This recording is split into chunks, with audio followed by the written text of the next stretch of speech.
ready to catch some bass today, Kutbear? Yeah. All right. What are we gonna fish with today?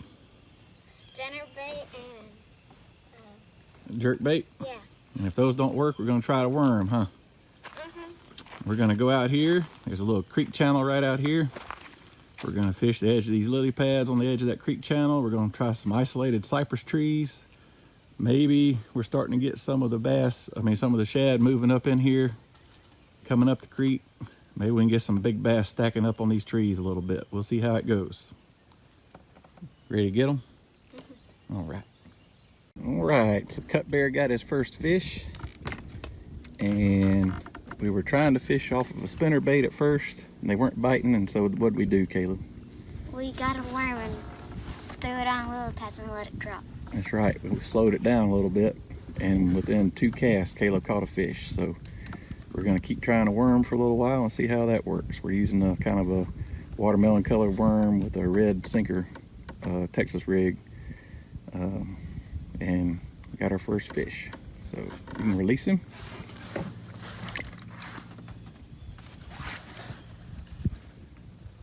And there he goes.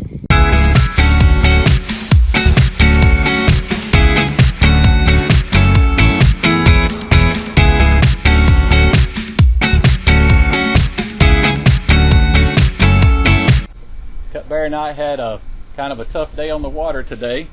We only managed a few bites, and the Bass Forecast app had today rated as a 3. And we certainly believe that because the fishing was pretty tough. If you don't have the Bass Forecast app, we really recommend it. It's kind of fun to play with and see the times of the day that the fish are going to be biting, and whether it's a good, moderate, or a bad day. Today, being that we were going into September, we were really trying to see if we could get the shad bite going early, and so we were trying a shad-colored spinner bait around some isolated cypress trees and some isolated patches of lily pads and that kind of thing. But this wasn't working. The shad bite wasn't really taking place just yet. Maybe later in September it will. But Kutbear, why don't you tell us what you did to catch your first fish? I threw the worm. What kind of worm is it? The watermelon color worm with the red weight on top. We did that, and we did that Texas rigged. This is what's called Texas rig because the weight's right on top of the worm. And we like to go with the red because it gives some contrast, right? Yeah.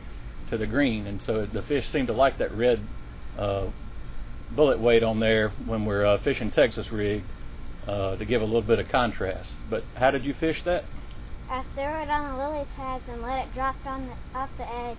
And then I fished it slow, and then the bass would come up and bite it. That's right. You did a good job, too.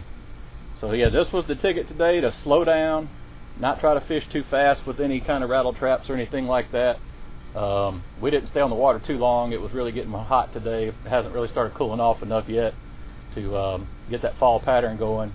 But so the slow Texas rig worm today was the ticket. Until next time, we're out.